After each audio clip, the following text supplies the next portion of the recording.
Shalom, très chers internautes. Shalom, tous ceux qui aiment Christ. Shalom à tous les abonnés de RK TV. Nous voici aujourd'hui reçus dans une maison et avec la grâce du Seigneur à la disposition de son peuple. Nous remercions premièrement la disponibilité et les sponsors en particulier d'RK TV. Car, bien aimé, vous savez que dans ce monde, tout est à prix d'argent.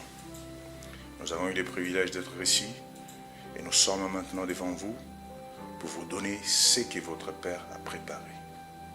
J'aimerais vraiment en ce moment ici me mettre à votre disposition. Je demanderai à ce que le Seigneur me touche et qu'il ne permette pas que je parle, mais que lui parle en moi, afin que le corps du Christ soit édifié. Compte tenu de tout ce qui se passe, compte tenu de ce que nous sommes en train de vivre, compte tenu aussi du temps, car la Bible nous dit dans Romains chapitre 13, le verset 11, que le salut est maintenant prêt que lorsque nous avons reçu Christ, ou lorsque nous avons crié. Nous devons voir, nous devons comprendre les signes des temps. Quelle est l'heure? Car nous avons un rendez-vous avec notre Seigneur. Es-tu prêt? Est-ce que tu sais le lieu de rendez-vous? Est-ce que tu reconnais les signes? Pour reconnaître les signes tels que le Seigneur les disait à ses disciples lorsqu'ils ont posé, Seigneur, quels seront les signes de ta venue et de la fin du monde? Le Seigneur nous avait donné des signes dans Matthieu 23. Est-ce que tu es prêt pour reconnaître ou tu reconnais les signes qui annoncent la venue de ton Maître, toi qui as cru en Christ? Et si toi tu ne connais pas Christ, sais-tu qu'il y a une récompense pour ceux qui ne connaissent pas Christ? Car tout dans notre vie, toutes nos actions ont une conséquence. Que nous ayons Christ, nous avons des conséquences. Si nous refusons Christ, il y a aussi une conséquence. J'aimerais nous inviter aujourd'hui, afin que nous puissions partager, j'aimerais contribuer à l'édification du corps de Christ par rapport à la grâce qui m'a été donnée de l'enseignement. Je sais que le Seigneur a touché son serviteur afin de disposer de son temps pour que nous puissions aussi contribuer avec le peu que nous avons, car la Bible nous dit que nous connaissons en partie, que nous contribuons pour l'édification de l'Église de Dieu, que nous venions aussi mettre une pierre dans l'édifice de Dieu, raison pour laquelle nous sommes là. Nous ne cherchons pas des noms. Nous ne cherchons pas un ministère. Nous ne voulons pas bâtir une église. Ce que nous voulons, c'est amener le peuple de Dieu à la connaissance. C'est amener le peuple de Dieu à reconnaître les temps, les signes. C'est amener le peuple de Dieu de marcher dans le vrai. Nous ne sommes pas là aussi pour dire que c'est nous qui avons l'absolue vérité. Mais à l'aide de la parole, nous allons tous vérifier. Nous allons partager ensemble. Et j'espère bien que tout ce que nous allons faire ici servira vraiment pour la bénédiction de tous ceux qui croient en Seigneur, de tous ceux qui espèrent en Christ. Avant de commencer, j'aimerais t'inviter à incliner ta tête, à fermer tes yeux, afin que nous puissions prier pour laisser ces moments entre les mains de l'Éternel, que lui seul puisse conduire, que lui seul puisse toucher ton cœur. Car si lui n'était pas, tout ce que je ferai, ce sera en vain. J'aimerais que quand il parlera, tu reconnaisses sa voix. Il a dit que ces brebis reconnaîtront sa voix. J'aimerais que toi, tu reconnaisses la voix de ton maître et que tu suives ton pasteur, le véritable pasteur qui est notre Seigneur et Sauveur Jésus-Christ. Nous allons prier. Seigneur, nous laissons ce moment entre tes saintes mains. Nous te prions, ô Dieu, parle-nous. Car tu as dit que l'homme ne vivra pas seulement de pain, mais de toute parole qui sort de ta bouche. Seigneur, tu nous avais dit, au dernier temps, il y aura des faux prophètes, des faux enseignants, des faux Christ. Seigneur, tu nous avais donné des signes pour que nous puissions reconnaître. Et nous voulons maintenant, à l'aide de ta parole, qui est le fondement, qui est la lumière, Seigneur, que nous puissions reconnaître le vrai du faux. Seigneur, je te prie que je disparaisse. Que la gloire ne revienne qu'à toi et à toi seul. Seigneur, touche les cœurs. Seigneur, console toute personne qui a besoin d'une consolation. Seigneur, essuie les larmes de toute personne qui sont en train de pleurer. Seigneur, éclaire ceux qui ont besoin d'être éclairés. Je laisse tous ici entre tes saintes mains, au seul et unique nom qui nous a été donné dans les cieux, sur la terre et sous la terre. Le nom auquel il y a le salut, le nom de notre Seigneur Jésus-Christ, j'ai ainsi prié. Amen. Le thème que nous allons aborder aujourd'hui, j'aimerais qu'on parle sur l'importance d'avoir la connaissance de l'Éternel. L'importance de la connaissance de Dieu. Est-ce que tu connais Dieu? Non pas tel que toi tu le penses, mais tel que lui il est. Parce que lui il se révèle par rapport à ses Écritures. Raison pour laquelle j'aimerais qu'on partage cela. Et pendant tout le temps que nous aurons l'opportunité de faire des enseignements, de parler sur la vie et la personne de Christ, nous n'aurons qu'un seul moyen de le faire. C'est la Bible. Je partirai comme les protestants qui disaient sola scriptura, c'est les Écritures. C'est les Écritures. Tout ce que je dirai, j'aurai comme fondement la Bible. Je donnerai les passages pour appuyer et nous allons tous vérifier. Si ce que je dis ne correspond pas, n'y crois pas. Mais si ce que je dis correspond à ce que la Bible nous dit, je te demanderai de croire. Nous ne venons pas ici à allégoriser la Bible, mais nous voulons laisser la Bible parler. Car la Bible parle. Elle s'interprète elle-même. Laissons-la parler. La seule chose que je te demande, dispose ton cœur. Dispose ton cœur pour écouter la voix de ton Dieu. Dispose ton cœur pour comprendre quels sont les propos qu'il a pour toi et pour moi et pour ce monde. Ce train qui est en train d'être guidé par des gens, par la folie des hommes. Mais ce train a un maître qui le conduira jusqu'à la bonne porte. Nous allons ouvrir nos Bibles dans un passage que tous nous connaissons. Osée chapitre 4. Le verset 6.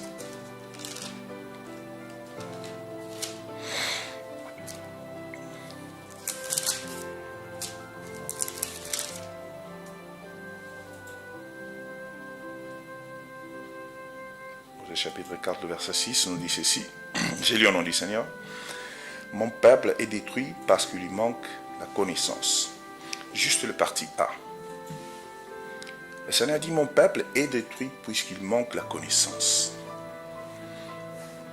J'aimerais nous faire comprendre que ce qui tue l'homme de Dieu, ce n'est pas le pouvoir politique, ce n'est ni le pouvoir économique. Les diables ne tuent pas les enfants de Dieu. Ce qui nous tue, ce qui nous détruit, c'est quand on n'a pas la connaissance de Dieu. Mais pour avoir la connaissance de Dieu, personnellement, il y a 4 principes que je puis voir, que j'aimerais partager avec toi. Et j'aimerais que toi aussi tu fasses la même chose, que tu vérifies avec moi. 4 éléments que j'ai évidenciés. Premièrement, nous ne pouvons pas connaître Dieu dans sa totalité, car la Bible nous dit, nous connaissons en partie. Selon 1 Corinthiens chapitre 13, le verset 9. La Bible nous dit là-bas, nous connaissons en partie, c'est en partie que nous prophétisons. Et lorsque ce qui est complet ou parfait sera venu, alors nous connaîtrons partout parfaitement. Il est impossible que l'homme connaisse Dieu dans sa profondeur. Car la dimension à laquelle notre Dieu est, notre perception humaine ne peut pas comprendre. Deuxième point, c'est ce que moi j'ai pu aussi voir. Nous ne pouvons connaître que ce que Dieu a manifesté. Romains chapitre 1, le verset 19 nous dit ceci. J'aimerais que nous ouvrons.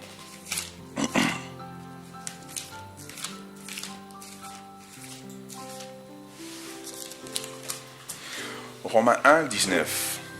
Car ce qu'on peut connaître de Dieu est manifesté pour eux. Dieu les ayant fait connaître. Ce que nous pouvons connaître, Dieu l'a manifesté.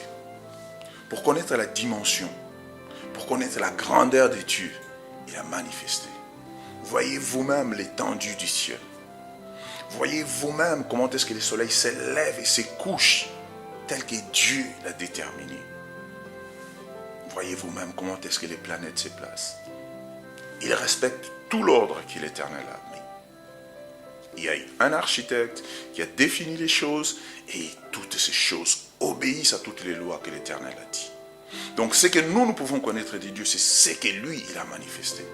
C'est par rapport à notre perception, c'est par rapport à notre compréhension que le Seigneur a manifesté ce que nous pouvons comprendre, ce que nous pouvons percevoir. Au-delà de cela, il n'a pas voulu. Donc ne cherche pas à comprendre ce que toi tu ne connais pas. Limite-toi à comprendre ce que l'Éternel te montre. Parce que quand nous regardons par exemple le mer, les océans, nous arrivons à voir les débits là où nous sommes. Mais où est-ce que les océans finissent? Où est-ce que le mer finisse? C'est plus ou moins ça la grandeur de Dieu. Nous voyons l'étendue, mais nous n'arrivons pas à percevoir la grandeur. Troisième point, je l'ai tiré dans le livre des Psaumes 139, le verset 6, là où David dit, cette science est tellement élevée. Car David aussi voulait comprendre. Il voulait comprendre des choses. L'omnipotence, l'omniscience de Dieu. L'omnipotence, il est tout puissant. L'omniscience, il connaît tout. Il commence le verset, il dit, l'Éternel connaît quand il se lève, quand il s'assoit, quand tu lis, détendu. Avant qu'il y ait une parole dans sa bouche, l'Éternel sait tout ce qu'il va dire. Mais arrivé au verset 6, il dit, cette science est tellement élevée que je ne peux pas le percevoir.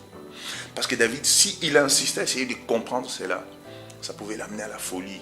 Il a dit, il est tellement élevé. Notre Dieu est tellement élevé que notre capacité intellectuelle ne peut pas le percevoir.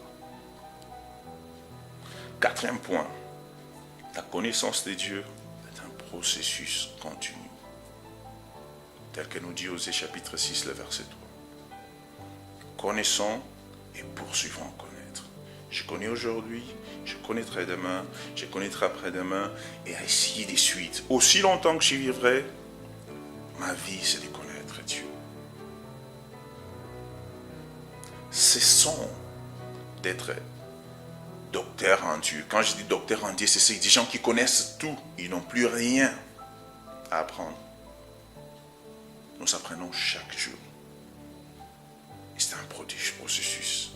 Peu importe les années que tu es en Christ, que tu aies 40, 50 ans, tu ne connais pas encore suffisamment Christ. Personne ne les connaît, personne ne connaît Dieu, car il nous demande de les connaître à chaque jour. À chaque jour, nous connaîtrons Dieu. La deuxième chose que j'aimerais vraiment aussi mettre en évidence, qui a à voir avec l'importance de connaître Dieu, c'est encore 4 points. C'est comment obtenir la connaissance de Dieu. Qu'est-ce qu'il faut faire pour obtenir la connaissance de Dieu? Les 4 points que j'ai aussi mis en évidence, le premier c'est la source d'information par l'intellect. Vous savez aujourd'hui, surtout chez nous, j'ai dit chez nous, je n'ai pas dit par rapport à nos origines, surtout chez nous, en Afrique plus particulièrement, chez nous au Congo, tout est spiritualisé. Le spirituel, il est au-dessus de tout ce qu'on peut faire. Je ne le lis pas, je sais. Mais tout est spiritualisé. Les gens ne lisent plus la Bible parce qu'ils attendent que l'Esprit les révèle. Les gens ne font plus des efforts pour attendre une connaissance par rapport à ce que Dieu est et ce que Dieu veut que nous connaissons, parce qu'ils ont spiritualisé tout. Or, ce n'est pas ce que la Bible me dit. Daniel, lorsqu'il était en captivité, Daniel chapitre 9, qu'est-ce qu'il dit? Il dit, moi, Daniel, j'ai lu dans les livres ce que les prophètes et Jérémie a dit. Ce n'est pas l'Esprit qui lui avait révélé. Il avait fait un effort en utilisant son intellect, son intelligence, pour comprendre que quand ils étaient en captivité, ce n'était pas quelque chose de hasard, mais c'était ce que les écrits disaient. L'Éternel déjà avait prédit ça, que son peuple irait en captivité. Il a lu, il a utilisé quoi? Son intellect. Le psaume chapitre 1, le verset 2, la Bible nous dit, errait l'homme Nous allons ouvrir ça. J'aimerais que nous lisons Psaume chapitre 1, le verset 2.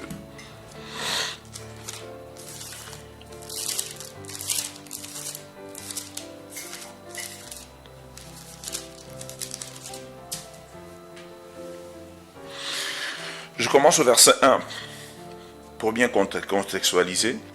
Heureux l'homme qui ne marche pas selon les conseils des méchants, qui ne s'arrête pas sur la voie des pécheurs et qui ne s'assied pas en compagnie des moqueurs, mais qui trouve son plaisir dans la loi de l'Éternel et qui la médite jour et nuit. L'homme béni ne marche pas selon les conseils des méchants. Il ne se laisse pas emporter par tout et vent et doctrine. Il ne se laisse pas emporter par tout ce que le monde nous propose. Mais lui, son plaisir, c'est dans la loi de l'Éternel. C'est dans les écrits, c'est dans la Bible. Et la Bible me dit, et il médite jour et nuit. Méditer la parole de Dieu, c'est quoi? Méditer veut dire penser. Je ne te demande pas de faire une lecture passive, mais je te demande de méditer. Et la Bible nous demande de méditer jour et nuit. Méditer veut dire analyser. Méditer veut dire penser. Méditer veut dire réfléchir sur ce que tu lis. Médite-tu à propos de la parole de la Bible, de Dieu. Ou on fait une lecture, tu ouvres la Bible, tu sais que j'ai un devoir, c'est lire la Bible. Et tu te retrouves devant le psaume 119, qui a 172 chapitres et versets, tu te dis... Je sais, un grand chapitre, bon, il faut que je lise. Blablabla. Non. La Bible nous dit de méditer, d'analyser, de penser, d'utiliser notre intellect, de réfléchir sur ce que Dieu nous parle. Nous continuons encore à utiliser notre intellect. Deuxième point pour obtenir la connaissance de Dieu, c'est les éléments spirituels. Et parmi les éléments spirituels, je vais mettre en évidence la prière. Est-ce que tu peux connaître une personne sans avoir une conversation, sans avoir une relation particulière avec cette personne? Comment est-ce que je peux te dire que je te connais si toi et moi nous ne parlons pas? Comment pourrions-nous dire que nous connaissons Dieu si nous ne parlons pas avec Dieu? Aujourd'hui, avec tout ce qui se passe, les gens sont comme des étrangers. Quand vous allez dans un pays étranger et que vous ne savez pas la langue, les gens veulent toujours appeler frère André, sœur Marie, toi qui pries beaucoup, quand tu prieras, prie pour moi, hein. On va utiliser des traducteurs. Des gens qui vont parler pour nous à Dieu. Et toi? Et puis nous venons nous plaindre. Ces derniers temps, Dieu ne me parle plus. Est-ce que toi tu lui parles? Quand est-ce que toi tu as eu le temps de lui parler? La prière, bien-aimé. L'apôtre Paul nous conseille dans 1 Thessaloniciens chapitre 5, verset 17. Priez sans cesse. Ce n'est pas que le Seigneur veut nous voir là, cloués au sol en train de prier. Mais notre âme doit être toujours en train de passer à l'Éternel. Notre attitude mentale, c'est dans la prière. Parles-tu avec ton Dieu? Et notre Dieu, ce n'est pas un Dieu qui oppose les choses, qui impose, les choses. Ce n'est pas Baal qui oblige. Notre Dieu aime le dialogue. Tu parles, il écoute. Après, il te parlera pour que tu puisses l'écouter. As-tu une conversation quotidienne avec ton Dieu? Parles-tu régulièrement avec ton Dieu? Comment est-ce que je peux m'appeler chrétien si je n'ai pas de dialogue avec mon Dieu? Pour prendre un exemple séculier, toi qui as ta femme, toi qui as ton petit copain, ta petite amie, ne parlez-vous pas chaque jour pour vous connaître mieux? Pourquoi est-ce que, Seigneur, nous ne parlons pas régulièrement? Pour mieux nous connaître, pour savoir quels sont les propos. Qu'est-ce que le Seigneur veut que nous fassions? Où est-ce que le Seigneur veut que nous nous trouvions? Et nous voulons toujours utiliser des interprètes, des traducteurs, des transporteurs des messages. Troisième élément, c'est la révélation. Parmi tout ce que je suis en train, j'espère que tu es en train de comprendre, parmi tout ce que je suis en train de dire, pour obtenir la connaissance, j'ai dit, il faut utiliser une source, l'intellect. Après, j'ai dit, il y a des éléments spirituels. la prière. Maintenant, il y a la révélation. Le même Daniel, au chapitre 9, qui a prié, il a lu, au verset 3, il a prié, au chapitre 10, il a reçu une révélation. L'Éternel ne reste pas là, inactif, quand nous lui parlons. Nous lui parlons, il écoute, après il réagit. Il nous révèle. Et la révélation, c'est quelque chose qui n'est pas à l'orbite de l'homme. La révélation dépend des dieux. Il révèle ce qu'il veut, quand il veut, à qui il veut, parce qu'il est souverain.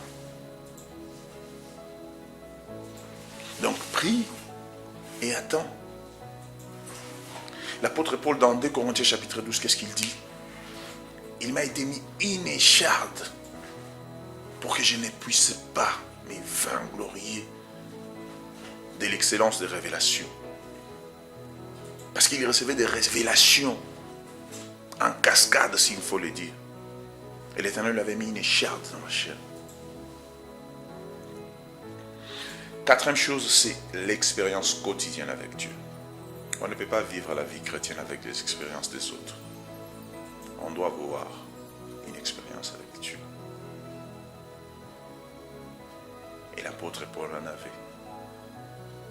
Il en avait. Il dit dans 2 Timothée chapitre 3, le verset 11. Ouvre la Bible avec moi, s'il te plaît. 2 Timothée chapitre 3, le verset 11.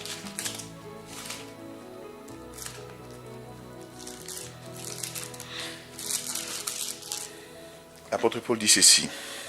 Mes persécutions, mes souffrances, à quelle souffrance n'ai-je pas été exposé? À Antioche, à Icône, à Lystre, quelle persécution n'ai-je pas supporté? Et le Seigneur m'a délivré de toutes. Il avait l'expérience. L'apôtre Paul vivait des persécutions. Partout où il passait, les gens lui en voulaient. Mais une seule chose, à chaque fois qu'il s'est trouvé dans des persécutions, l'Éternel lui en délivrait de toutes ces persécutions. Raison pour laquelle, dans Romains chapitre 5, à partir du verset 2 jusqu'à la fin, il dit, je prends plaisir dans la souffrance. Car la souffrance produit quoi? L'expérience. L'expérience produit quoi? L'espérance. Et l'espérance ne faillira jamais. On doit avoir une expérience quotidienne avec notre Dieu. On ne peut pas vivre des expériences des autres. C'est pas bien que tout ce que je suis en train de dire est en train de correspondre à ce que toi tu vis. Quand il me reste encore que 2 choses que je vais te dire pour pouvoir finir mon message. Dans la vie, comme je le disais, tout ce qu'on fait, toute chose dans la vie dépend de ce que nous faisons. Le résultat, les conséquences, c'est la position que nous prenons. Ceux qui veulent connaître Dieu, ils ont des conséquences. Et ceux qui ne veulent pas connaître Dieu, il y a aussi des conséquences. Je ne sais pas quelle est ta position, mais j'espère que ta position en toi, c'est de connaître Dieu. Je commencerai premièrement pour expliquer quelles sont les connaissances, selon la Bible, de ceux qui ne veulent pas connaître Dieu. Vous avez des connaissances, vous aurez vraiment des conséquences. Retournons dans Osée, chapitre 4.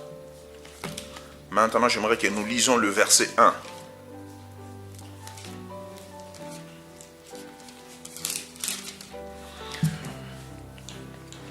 Osée chapitre 4, le verset 1 nous dit ceci. Écoute la parole de l'Éternel, enfant d'Israël, car l'Éternel a un procès avec les habitants du pays. Conséquence pour ceux qui n'aiment pas écouter, et ceux qui n'aimeront pas connaître le Dieu. Ils auront un procès. Et le problème, bien aimé, c'est que tu auras un procès avec les juges. Imagine-toi, quelqu'un qui te porte plainte, et c'est lui les juges, et c'est la même personne aussi qui fait partie du jury. Il est juge, il est celui qui te porte plainte, et c'est lui-même qui est membre du jury. Tu n'as aucune chance de gagner. Bien aimé, ceux qui ne veulent pas connaître Dieu, ils ont des connaissances. Voyez là où nous vivons. Regardez autour de vous. Plus particulièrement pour nous qui sommes ici en Occident. On ne veut pas connaître Dieu? La Bible nous donne la réponse. Romains chapitre 1, le verset 22. Ouvre la Bible avec moi, car j'avais dit qu'on va vraiment lire la Bible. Regardez ce que la Bible nous dit si tu ne veux pas connaître Dieu. Le verset 22 nous dit ceci. Se vantant d'être sages, ils sont devenus fous. Parce qu'on ne veut pas connaître Dieu. On pense qu'on est sage, alors on devient fou. Verset 23. Ils ont changé la gloire des dieux incorruptibles en image représentant l'homme corruptible, des oiseaux, des quadrupèdes, des reptiles. C'est pourquoi Dieu les a livrés à l'impureté. On ne veut pas connaître Dieu, c'est la perversité qui domine le monde. Voyez quel genre de vie maintenant les hommes mènent. Rien n'est respecté. Toutes les normes sont bafouées. Si on ne veut pas connaître Dieu, Dieu nous livre à des sentiments pervers. Troisième chose, nous sommes dans Osée toujours.